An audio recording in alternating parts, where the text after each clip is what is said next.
Hello and welcome to episode 12 of the Keyboard Chronicles, a podcast for keyboard players of the gigging variety. I'm your host David Holloway and it's great as always to be here with you. My guest this episode is Stefano Intelisano, a great keyboard player from the US, formerly from Italy as well, who's played with the who's who of artists over the last decade or more. As you'll hear during the interview, he's got some great insights on not just gigging, but working with band leaders and a whole bunch more. I think you'll enjoy this one a great deal.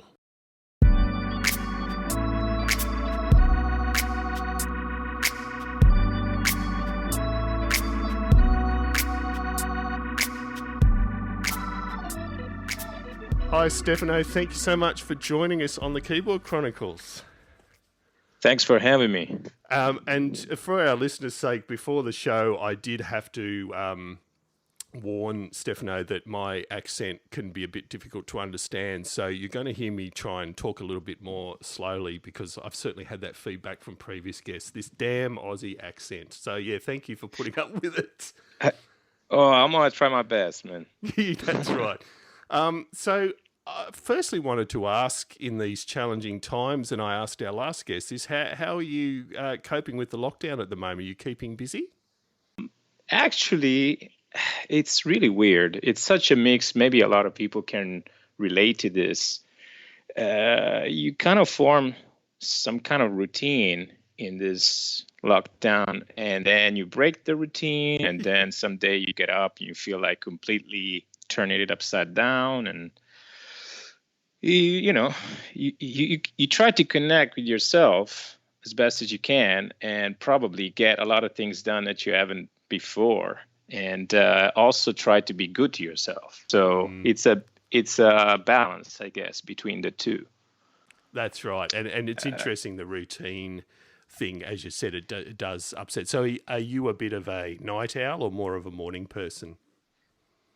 Well, I would love to be a morning person because I love early mornings and sunrises and all that stuff. But I end up being a night owl. I think my body is accustomed to years of late night gigs, and my body sometimes dictates what goes. So that's right. I try to bend the rules sometimes, but also, I find that creatively, the night still has some strong influence. Sometimes you get caught into ideas that unfortunately come to your mind at 2 a.m. and find yourself sitting there until 4. Your back is hurting and you're dehydrated. You're like, why in the hell I'm not doing this?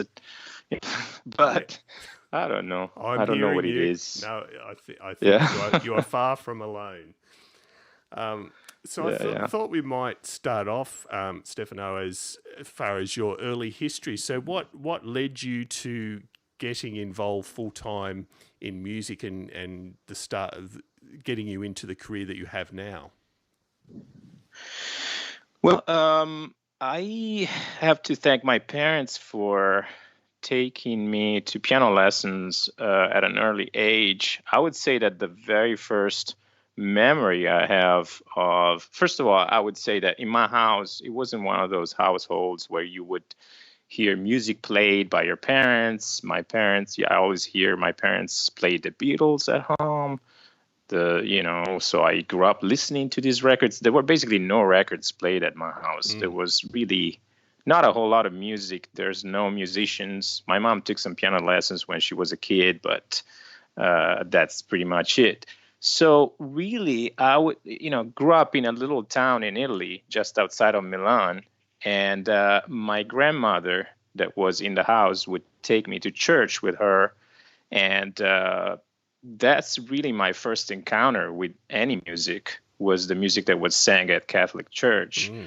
So the pipe organ, or sometimes just the old Gregorian tradition chants, cappella, and that kind of environment is my first encounter with music. And then from there, I would come home and play some of these melodies by ear at a very early age, maybe 4 or 5. And that kind of like prompted my parents to take me to take piano lessons. And that's how everything started. Okay. And I just have to ask, did you ever have the opportunity since then to play a pipe organ? Because I've always wondered what a pipe organ would be like to play.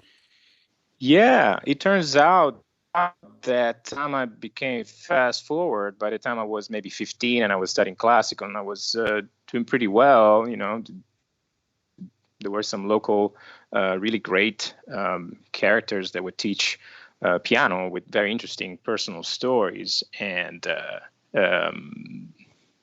really good classic background, old school backgrounds, nothing compared to the modern schools of music or modern programs, mostly conservatory, following very, very rigorously conservatory programs. Right. But anyway, the local organist had to be drafted. We had the military draft that was obligatory, and so the other kid that was playing any piano in a 1,500 people little town in the country was me. And so I started playing organ on Sundays. I have great memory of that experience. It was the first time of being really put in an ensemble where you had to accompany, the whole celebration, the whole ceremony, basically. That's really interesting as far as the discipline of that. So did you each Sunday perhaps have different songs that you had to learn over a period of days?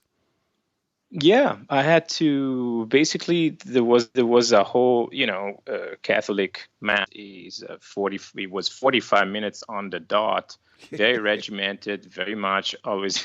Yeah, yeah, very much the same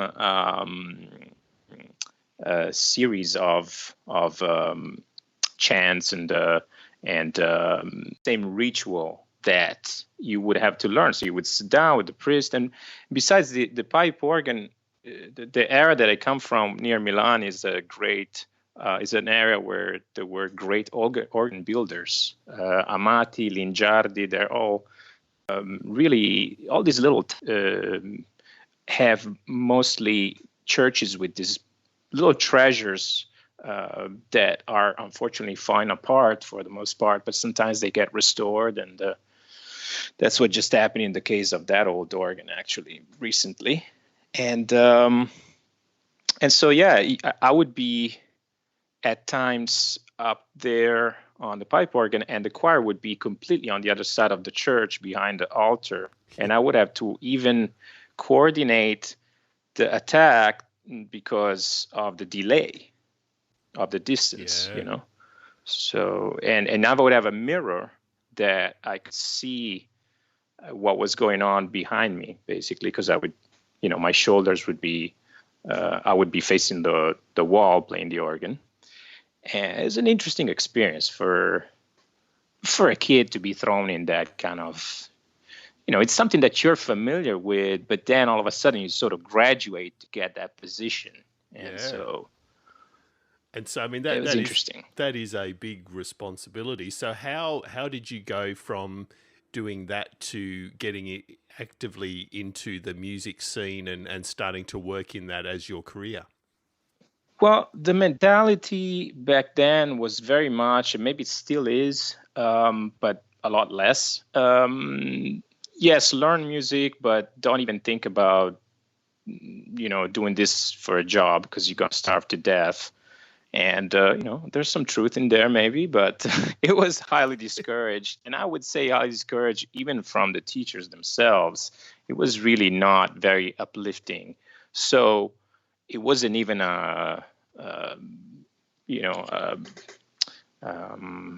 you wouldn't even consider doing that full time. Yeah. So I've always been good at visual arts, which is what more my family is been about. So I studied architecture, and I was studying architecture in Milan, and music was still going, and I was starting to play with the first bands, and the two started fighting. So it was hard to play gigs at night. My late teens to early early 20s and going to class in the morning. And finally, I got to a point where the two were really fighting, and I had to pick something because I was exhausted all the time by trying to accomplish something on both ends. And at that time, kind of something happened that sort of threw the weight of that scale on one side, and that was that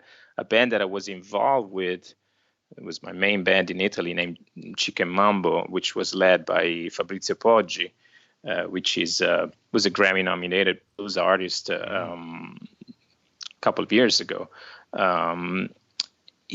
Basically, that band had been coming to the U.S. to record in Austin, Texas previously, and I had a chance to come with them and meet the studio owner and play some gigs in the U.S. I had never been overseas, so it was a very exciting adventure, and that led to me being hired basically by the studio owner at the time to come and stay. He offered me to get me a work visa and paperwork, and at that point architecture became it became sort of, let's take a break from this for a year, let's see how it goes. Then a year became 2 years, 3 years, and now it's been a memory. Yeah, that's right. So I assume there's no desire to go back to architecture?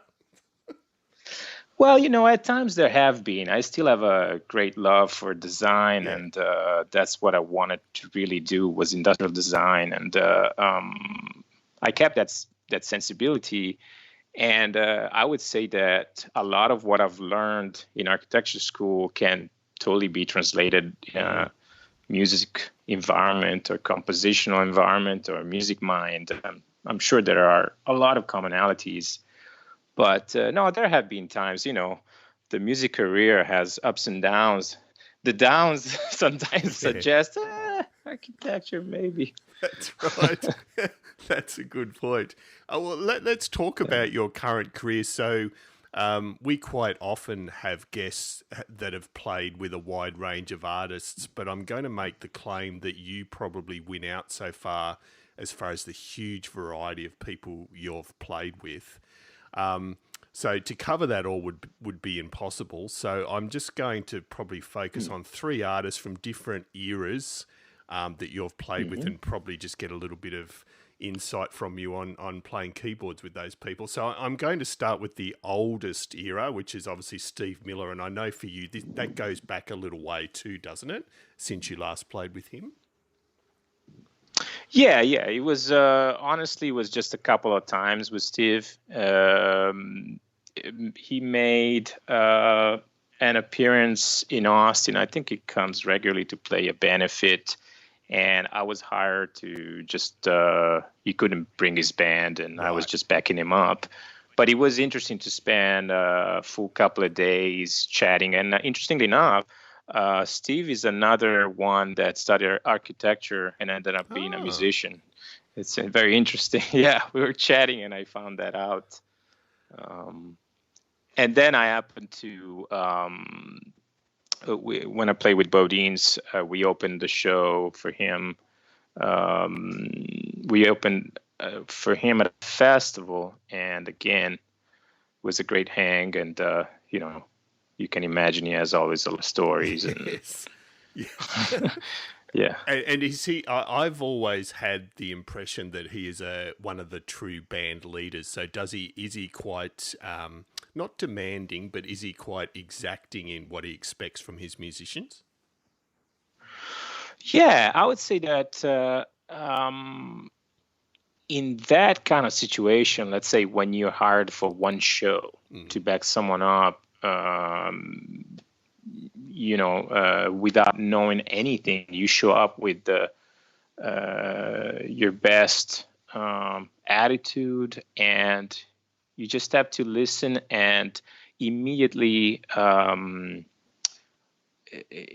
connect on many different levels. So really pay attention to what goes beyond the words of what he's asking. So you can read the person when he's on stage, and everyone has a different style of communication. Mm-hmm. And if you have a bit of experience, you can quickly assess. It's very important that you deliver whatever is required quickly. So you can't get lost in details or in whatever you would want gear wise. You can't hear yourself. Forget all that. Just get the man what you think that he wants immediately. If he says, I want that line, forget about everything else. Focus on that line he's asking you, because that's probably what is really missing out of, what's going on there. So it's this sort of trial and error process, which is beautiful, that happens more or less in real time. Yes. Yeah. And that's an interesting point. So, and it's interesting too that you mentioned you opened, the BoDeans opened for Steve, because that was the second of the three acts I obviously wanted to talk to you about, because that's still an active project for you. And from my viewpoint, as I said before the show, I've been a BoDeans fan since the 80s. So tell me about how you came to join the BoDeans, and just as an aside, what the relationship there is with the BoDeans and Kenny Aronoff. But let's talk about the BoDeans first. Yeah, I joined them, I would say it's about 7 or 8 years ago. And it's very simple. There was a vacant spot for keys because there have been two main good friends of mine, actually, from Austin that have been filling that chair through the years. And at that point, they needed someone on a regular basis, and my name came up. And I would say in my experience, these auditions most of the time happen on a very informal level, by a referral, by voice. So you basically throw a rehearsal, fill it out, see how everything goes, and everyone can quickly assess, where things are at after playing together for an hour or so. And things started like that. And it's my main engagement at this point is with them. It's been definitely a continuous thing for the last few years, and the level of touring has not been so great that would completely take all my time. So it would still allow me to do other things, especially in Austin, which is has a very nice, vibrant music scene. And I've always been involved with a number of things there of different kind, but still be able to tour regularly, which is really a privilege to pick. Do I want to keep my residencies in town, or do I want to get on the road? For a while, I was able to keep the balance going until the residencies need to be residencies. So if you're gone over a certain amount, at some point you gotta let them go. Yeah, so. That's right. And for our listeners that are that are international, particularly in Europe, can you explain the BoDeans style of music? So, I love it to bits, but it'd be nice to hear it from you. What are the BoDeans, and how do you fit in as a keyboard player? Well, I would say that the word Americana, which is sometimes abused, and it's kind of hard to really explain what Americana is, but it fits really well the genre of what the BoDeans are. I would say rock is the first genre that comes to mind, and you mentioned Kenny Aronoff. That fits really well with that. And Americana rock is probably the combination that I can summarize that band as. This got some Irish music influence, blues, of course, and folk.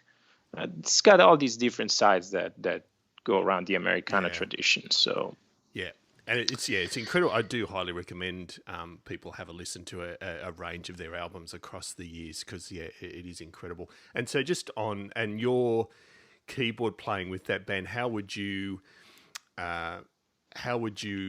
summarize your role within that band? What's your key? Well, I would say that the keyboard in the band has always been, like it happens in a lot of bands of that genre, of gluing things together.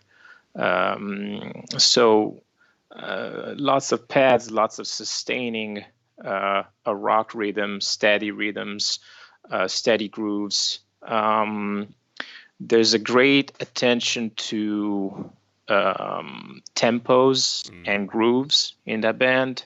And I would say that in the years, it's been a very consistent, as far as gear goes and as far as parts go. They evolve over a very long time. Maybe we try to do an acoustic version of a song, or things tend to morph and change organically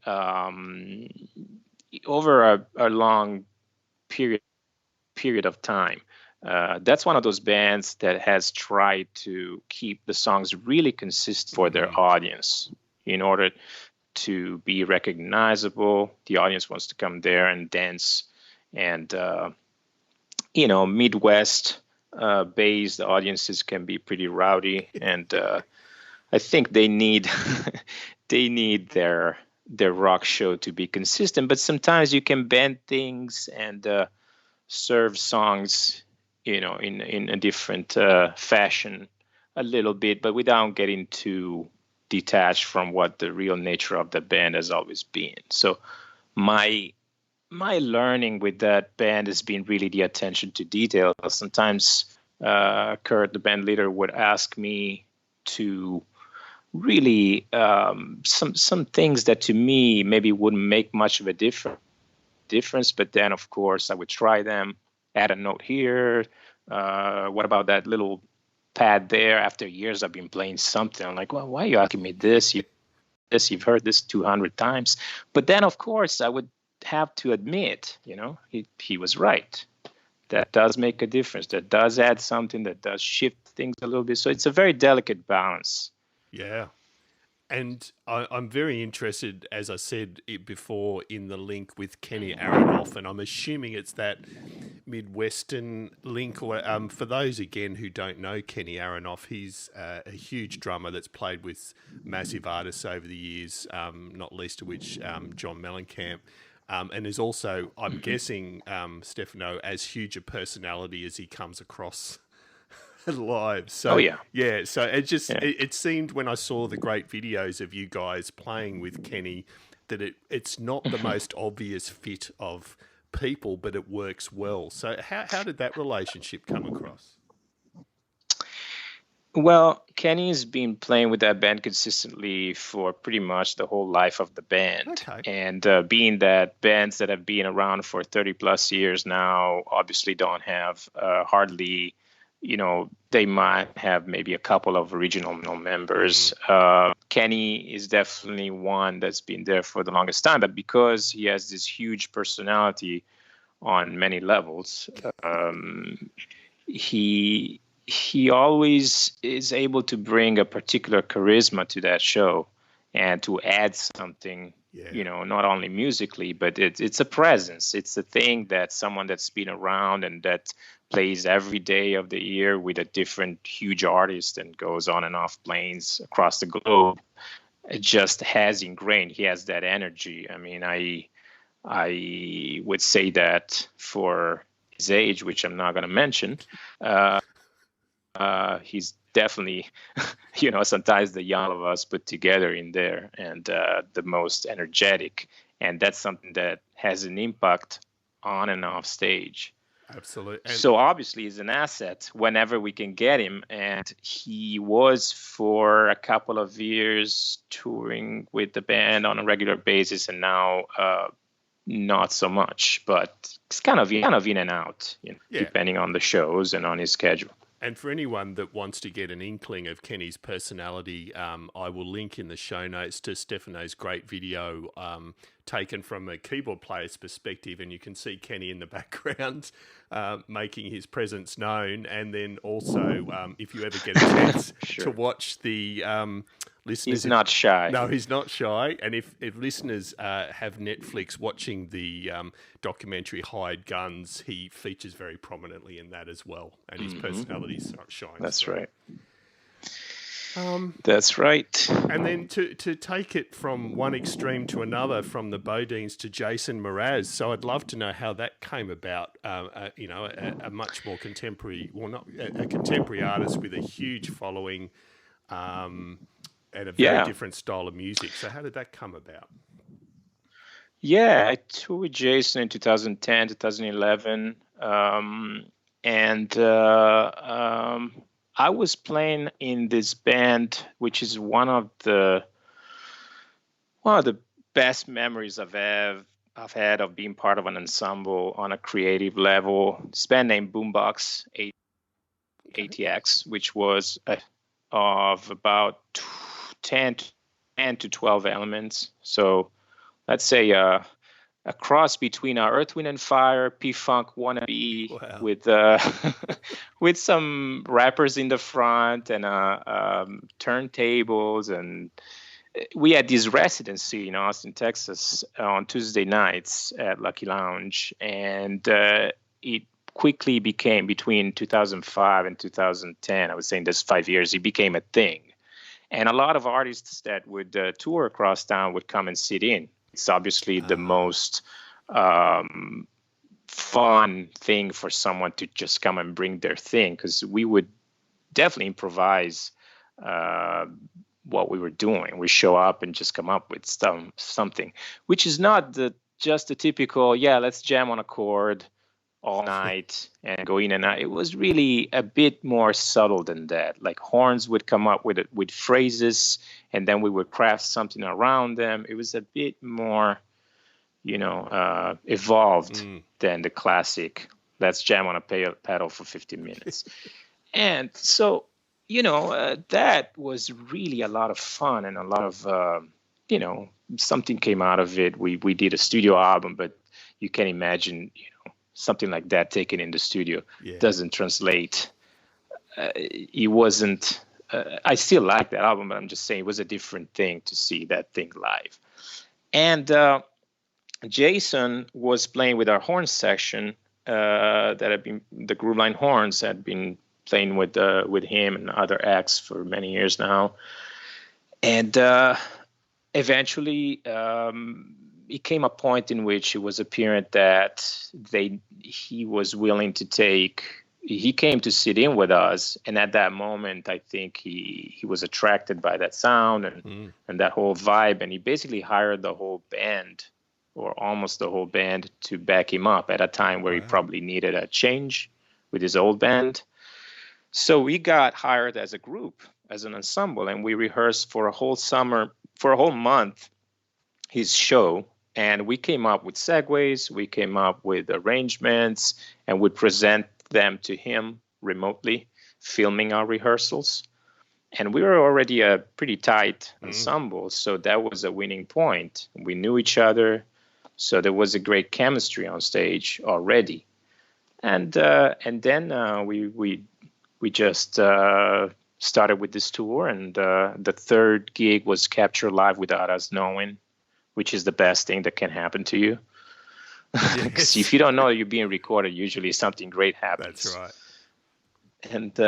And then they put out this little live EP that captures. It's called Life Is Good, which is was the Life Is Good festival in Boston, 2010. Gotcha. Yeah. And so I have a great memory. But I would say about Jason that he's one of the best singers I've ever heard and seen perform. His command, his technique, his discipline before warm-ups, and his deliverance is detail. Attention, if you hear him sing, you can always hear his words, his lyrics, which is not always the case.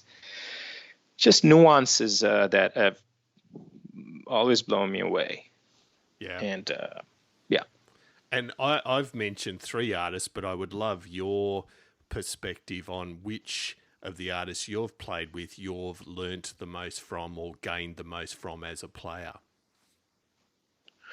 Well, out of these residencies I was mentioning in Austin, definitely I've played on a weekly basis from 2011 till probably 2017, when things then got a little busier with BoDeans, and I couldn't do that anymore. With David Grissom, you're familiar with him, is a guitar player that has been involved with a number of acts, and funny enough, he grew up with Kenny Aronoff. Okay. They both from I think, let me think, I don't want to say something wrong, but I just know that they've known each other since they were in high school, I think, and they've been they played together with Mellencamp. Yeah. So okay. Yeah, that's the story. And for some reason, I got involved with him also in 2011. We had this residency at the Saxon Pub in Austin on Tuesday nights, which is still going on. And I learned a lot from David. David's been a really A-level sideman. He still is. For a number of acts. I can't even start mentioning names because, I would get lost. I don't know. But anyway, I think in the last few years he's been focusing on his solo gig, and it's been great to be a sideman for someone that has been a sideman all his life, because he knows, I felt like. And in that band, my playing has been mainly B3. So okay. I would bring a Nord, and I would bring a 122 every week, a Leslie 122 to connect the Nord, to run the Nord through. Because also, I will mention that David Grissom has, I would say, one of the best tones in the business. He has his own signature PRS guitar, and there was no way to compare to that without bringing a Leslie, in my opinion. Right. So I've always done that on a weekly basis, and it was the only way to kind of, okay, so the gig with David has been a mix of instrumental, like say an hour and a half every week of instrument, very dedicated fan base, instrumentals, and some sang. But the instrumentals were very jam-oriented, very free, and I would say if there was one name that would come up in how to approach that situation was Ben Tench. Oh, of course, yeah. So, yes, he would like that sort of support, not get too busy, not get too in the way, shine during your solo, and then basically act almost as a second guitar player. And I learned a lot from that, because it's a very subtle, interesting placement that you can take as a keyboard player, especially rhythmic wise. The rhythm, I don't know. I feel like a lot of my learning how to play rhythmically in a band has come from that gig. Yeah. And I'm assuming that's not only because of the quality of the band you're playing with, but because, as you said, it's very free flowing. So you were needing to learn on the fly, so to speak.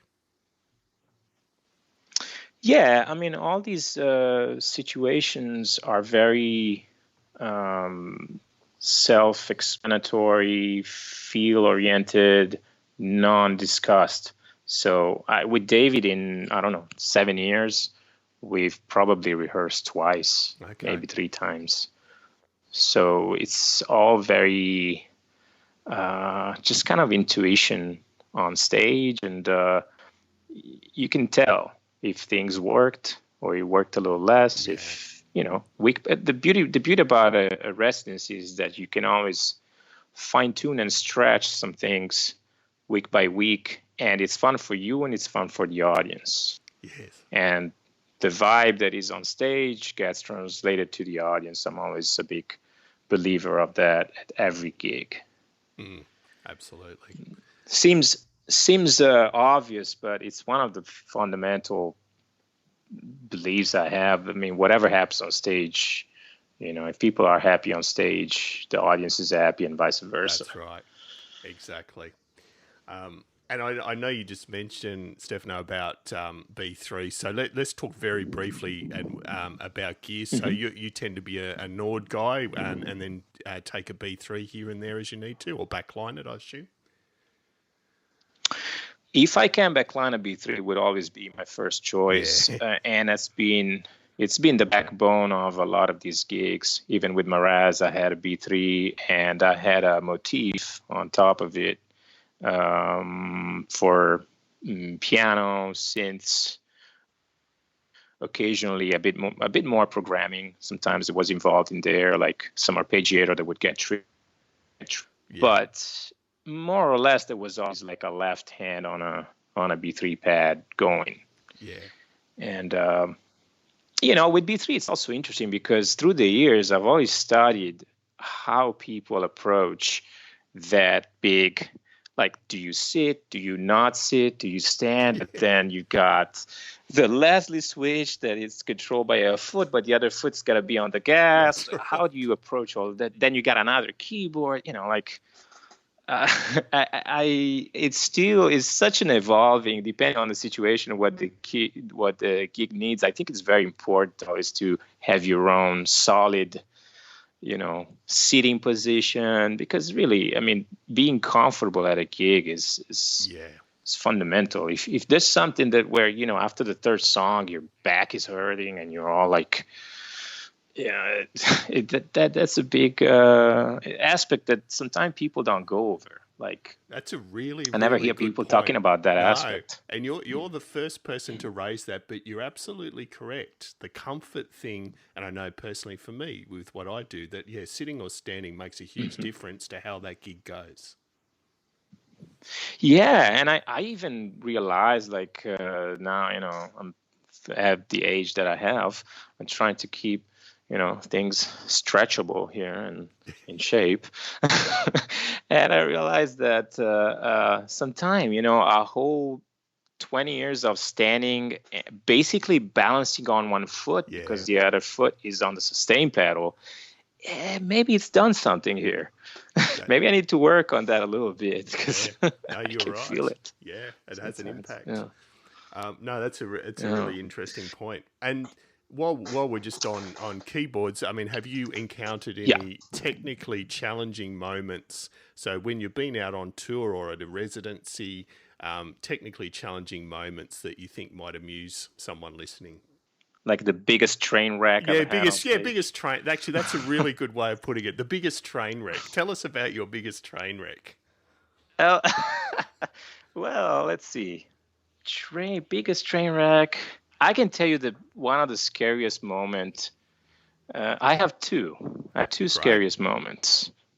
One has been, I was touring with this artist named Cristian Castro, which is a pop artist from, I think he's from Mexico, but anyway, Mexican pop. And we had tracks. And you know where this is going.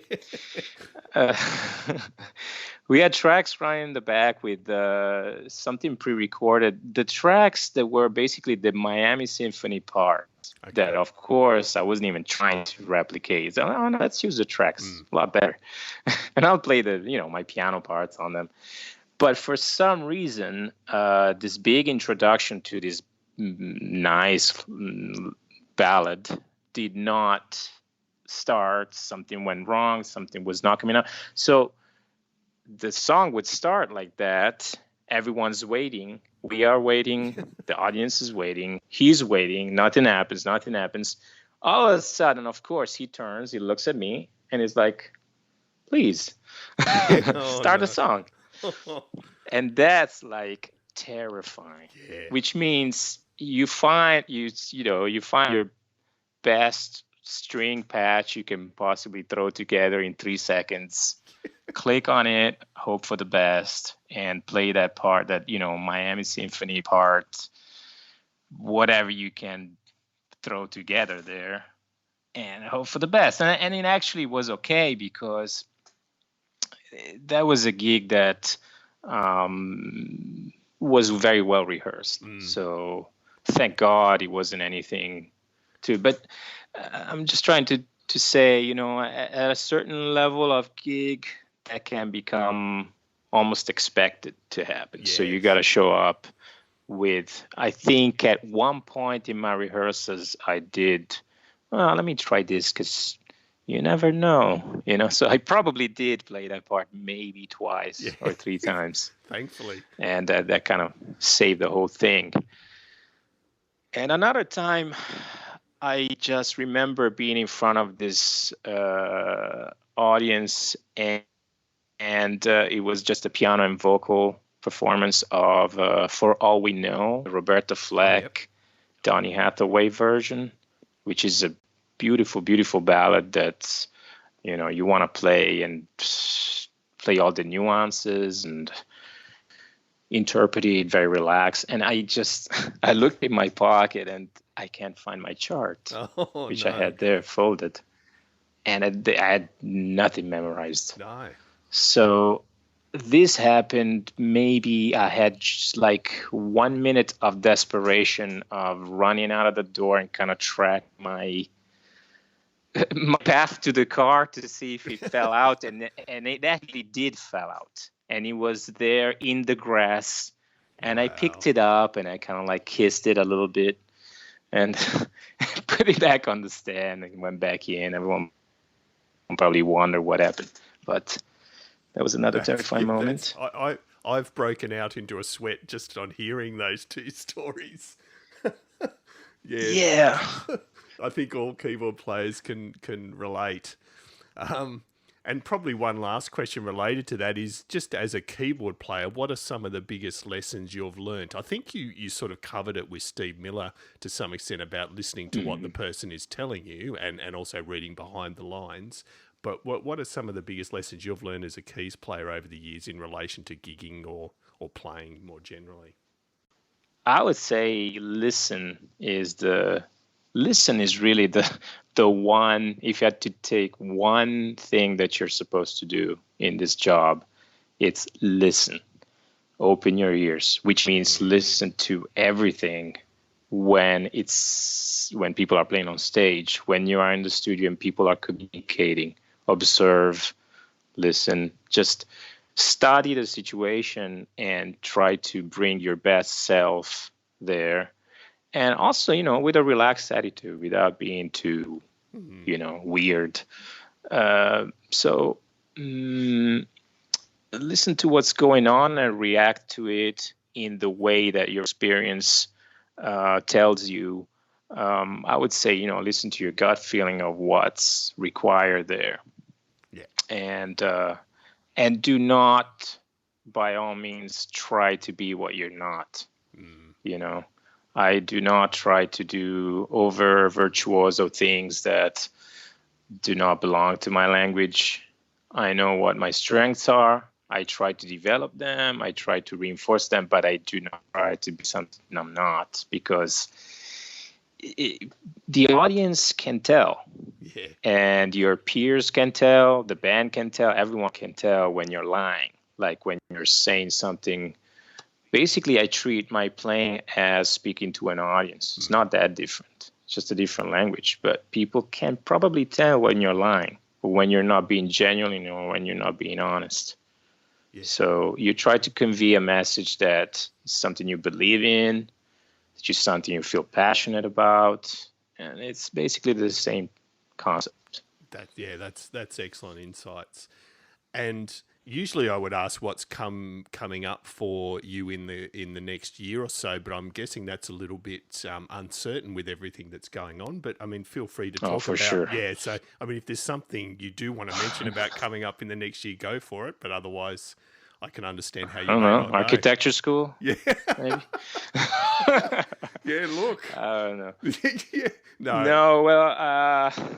I guess when things will go back to normal, we're supposed to resume our touring schedule with BoDeans. Yeah. So that's going on. And I would say that in the meanwhile, I'm trying to keep busy with recording from home, working on some of my solo stuff, which I've never put anything out under my name, and I don't know if that will ever happen. I'm hoping so. I still don't know in what form. Obviously, I have things in the work, but it's dedicating time to a solo project. Yeah. It's not something you just throw there. I think you have to really think it well, and especially in where today, where the numbers are today in our industry, it almost doesn't make sense to put anything out. Right. But so whatever you put out, you want to think very and how, so how you spend your energy. So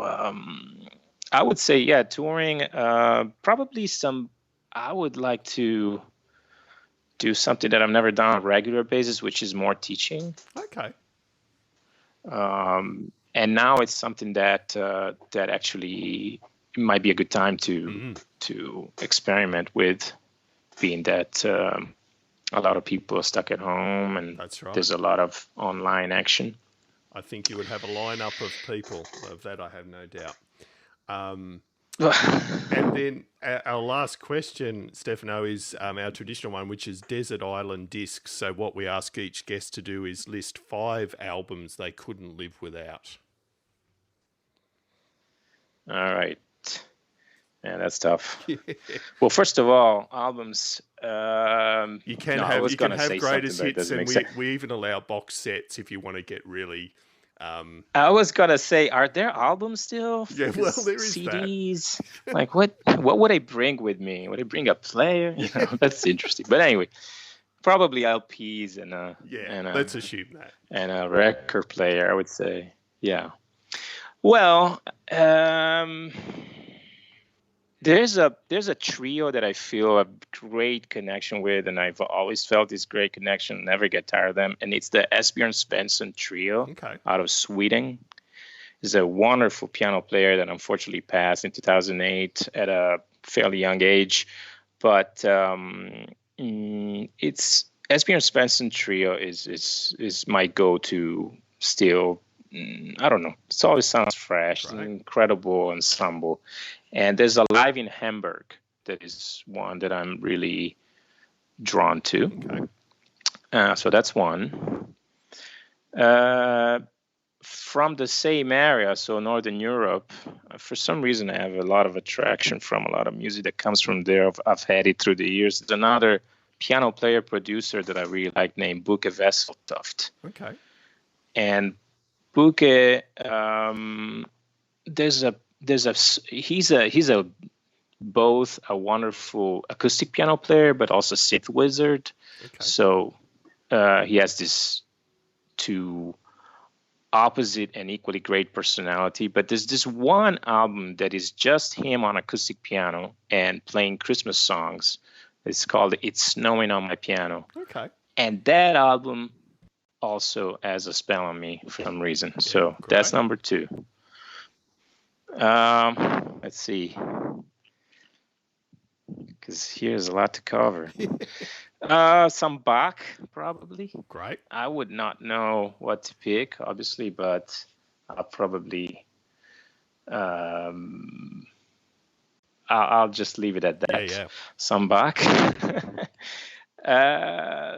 Corea has been my number one piano player, I guess, from growing up, and all. He's such a 360 keyboard artist, and he always says that he doesn't define music by genres, and he impersonates that. I love Chick.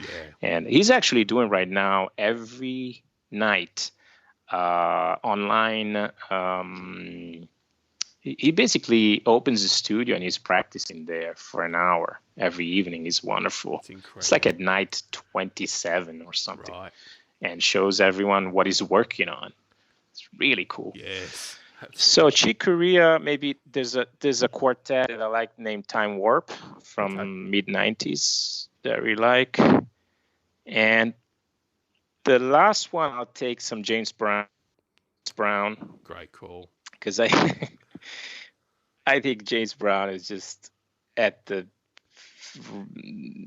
cornerstone of so much in our music, in our culture. Yes, absolutely. Like maybe In the Jungle Groove is an album that I like, just straight grooves, Ike Stubblefield, just that is also something that I would not get tired of. And would you have enjoyed playing for him? Obviously, there's the thrill of playing for James Brown in his band, but I've heard also incredibly demanding. Yes, talk about listen. I would have taken the risk of being, yes, absolutely. Yeah, it's hard to say playing those 3 notes for an hour and do not move. Yes, I would have right. Totally loved. Yeah, and the hypnotic, absolutely beautiful.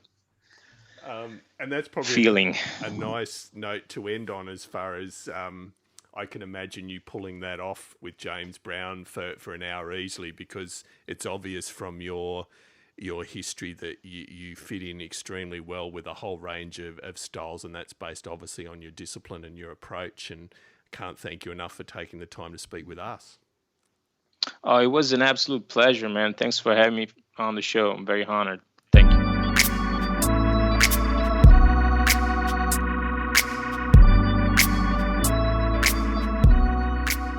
And so there we have it. I hope you enjoyed that interview with Stefano. I know I enjoyed the hell out of doing it with him.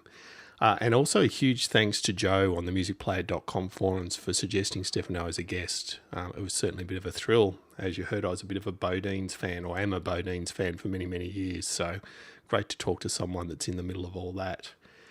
So as always, we'll be back in around a fortnight's time, but just a reminder that you can keep in touch via a few means. Our website obviously is at www.keyboardchronicles.com. We're on Facebook at The Keyboard Chronicles, or on Twitter at TheKeyboardCHR1. If you'd like good old-fashioned email, then as always, drop us a line at editor@keyboardchronicles.com. So again, a huge thanks to our guest, Stefano, and more importantly, thanks to you for listening, and I hope to see you back here next episode.